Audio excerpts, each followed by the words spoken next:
Hi, സിമ്പിളായിട്ടുള്ളൊരു സ്നാക്സിൻ്റെ റെസിപ്പിയാണ് കേട്ടോ. അപ്പോൾ ആദ്യം ഗോതമ്പ് ഇതുപോലെ ഒരു 2 മണിക്കൂറൊന്ന് സോക്ക് ചെയ്യാൻ വെക്കുക.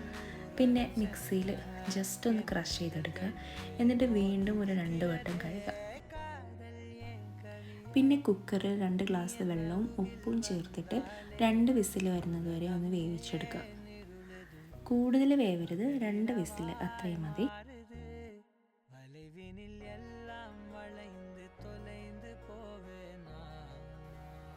പിന്നെ മധുരത്തിന് ആവശ്യമായിട്ടുള്ള ശർക്കര ഇതുപോലെ എടുത്തിട്ട് പാനിയാക്കുക. എന്നിട്ട് നമുക്ക് ഈ വേവിച്ച ഗോതമ്പിലേക്ക് ഇത് ആഡ് ചെയ്ത് കൊടുക്കാം. പിന്നെ അത് മിക്സ് ചെയ്തതിന് ശേഷം ഇതിലേക്ക് ആവശ്യത്തിന് തേങ്ങ ചേർത്ത് കൊടുക്കുക. പച്ച തേങ്ങയാണ് ചേർത്ത് കൊടുക്കേണ്ടത്. എന്നിട്ട് രണ്ടും കൂടെ നന്നായിട്ട് മിക്സ് ചെയ്യുക.